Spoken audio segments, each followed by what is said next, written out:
Like, I get it. I went down the New Age path myself, and I kept trying to find things that were true and things that were real and things that made sense, and none of it makes sense. None of it is based on truth, and none of it is in touch with reality.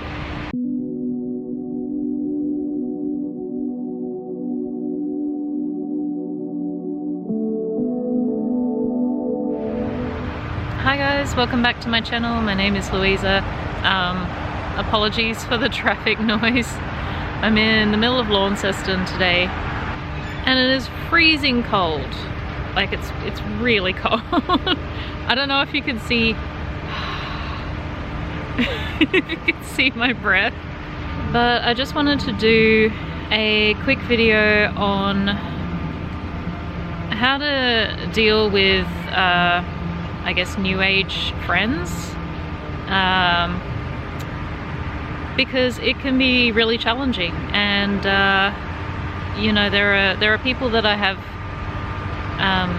stuck with, even though I was saved out of the New Age. I tried to maintain friendships for, I mean, almost 2 years now, and I thought I could do it, but the sort of line in the sand for me, the hard pass, was seeing blatant lies about Jesus. And I was like,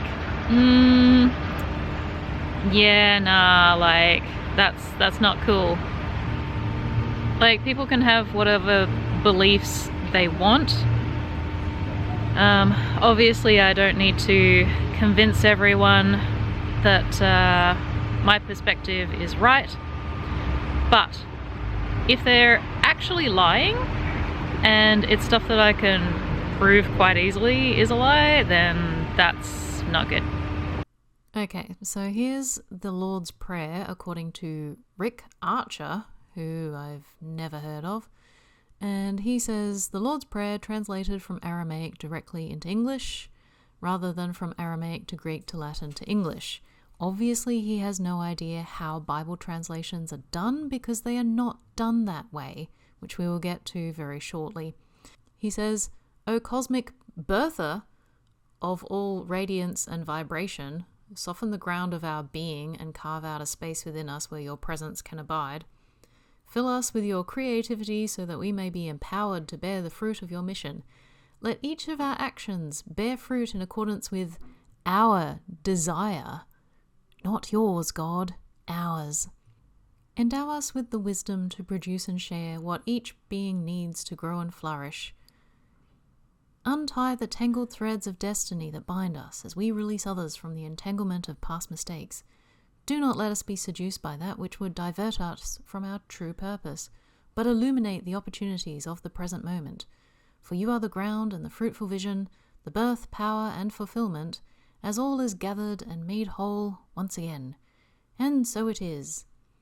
Okay, so if we compare that, whatever that was, with the actual text of Matthew chapter 6, it says, Our Father in heaven, not a cosmic birther, and it says that our Father's name should be hallowed, his kingdom should come, and his will be done, not our will and our desire, because we're not gods, right? I mean, if you think about all of the different people on the planet and all of their respective wills and all of the things that they want in life, you can't have 7 billion people competing for supremacy of will on the planet. I mean, that's how you get cult leaders. The New Age text doesn't really talk about forgiveness. It doesn't talk about how we all need to be forgiven by God, and we all need to learn how to forgive one another, because that is something that human beings are terrible at. Instead, it talks about untangling destiny and releasing people and all that kind of waffle, which doesn't really get to the heart of the matter at all. And then it says, do not let us be seduced by that which would divert us from our true purpose. Instead of saying, do not let us fall prey to the evil one.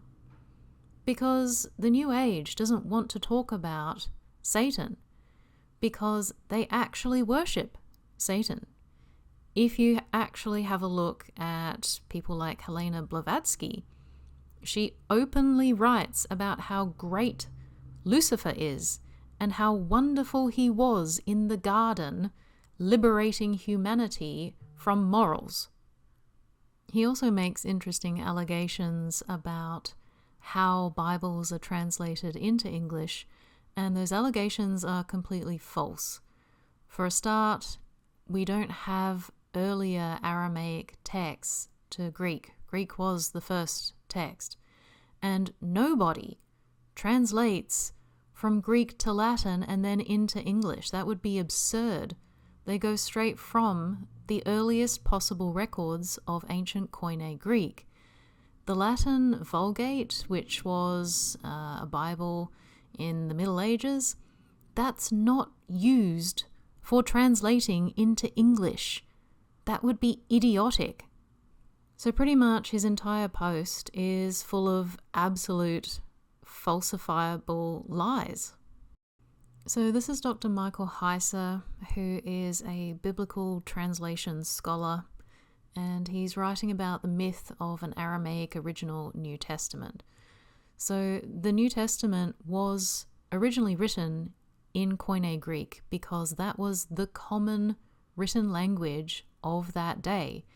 It's very similar to how most websites are written in English, even though the people who live in different countries speak other languages.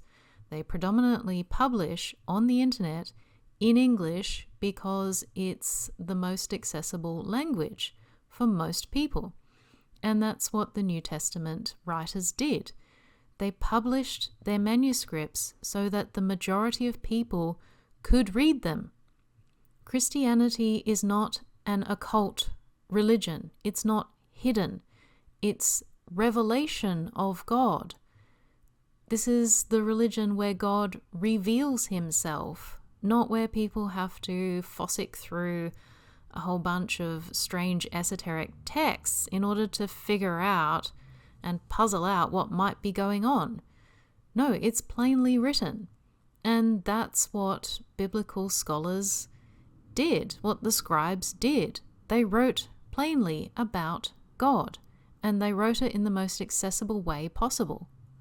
This is another article. I'll link both of them in the description box below so you can check them out for yourself, because there's a lot of technical language that they go through in this particular one, and I'm not going to go through it in the video. I'm just going to go through the recap where the Aramaic scholar basically says that the Aramaic text that we have is called the Peshitta, and it's later than all of the Greek copies that we have of the Bible. It's also written in a dialect which was not native to Galilee. They spoke a different dialect of Aramaic in that region. And not only that, but the dialect of Aramaic which the Peshitta is written in did not occur until centuries after the life of Jesus. So it's not even possible for that version of Aramaic to have been spoken by Jesus in the first place. The problem with the New Age is that they're not really interested in what is true and what is not true. They're just interested in pushing their own agenda and in flitting from one idea to the next based on how it makes them feel, not what is actually true. So normally I kind of gloss over things that people share, which are, their own perspective on stuff. But this one, I was like, no, this is blatant lies. Like, I can disprove this. So I pushed back on the post, and I'm like, you know what? This isn't okay. you don't have the right to rewrite history and someone else's holy book. You wouldn't do that with Muslims. Why are you doing it with Christians? So I got the usual passive-aggressive stuff from New Agers, which they always do. I got private messages from other people saying, "Hi, don't be judgmental," even though I'm literally being judgmental right now by judging you. You're not allowed to judge. You're not allowed to judge me if I'm lying. You're not allowed to judge me if I make false statements. So just don't judge me. And it's like, in what delusional fantasy do you think that this is acceptable? Like, would you do this with, say, Stoic philosophy? Would you say, oh, I think that the writings of Marcus Aurelius, I don't think that they were actually written in Greek or Latin.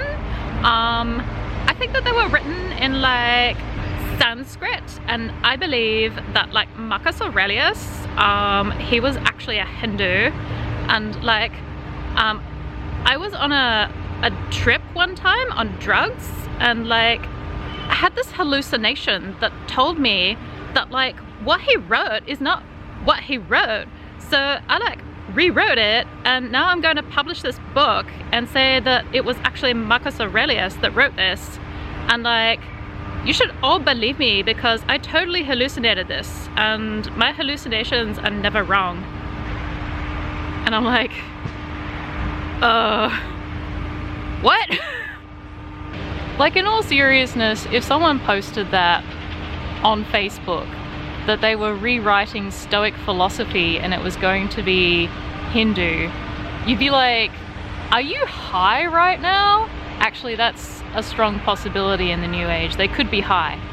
So yeah, I'm kind of worried that like these people actually do have really serious mental health issues, which are either like delusions or maybe psychotic hallucinations. I don't know. But my advice to you, if you are in the New Age, is come back to reality.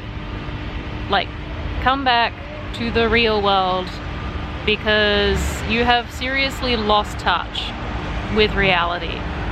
And while as a Christian I do believe in a spiritual world, it doesn't mean that reality doesn't exist. Like, I get it, I went down the New Age path myself, and I kept trying to find things that were true and things that were real and things that made sense, and none of it makes sense. None of it is based on truth, and none of it is in touch with reality. So if you stay in it, you end up on this continuous quest to find out what is true and what is real, and you never do. It's not there. So don't spend years of your life going down that rabbit hole, because it's not worth it. Even if you never come to the conclusion that Christianity is true, at least don't be New Age. Alright guys, thanks so much for watching. Let me know your thoughts in the comments. Don't forget to like and subscribe, and I will see you later. Bye.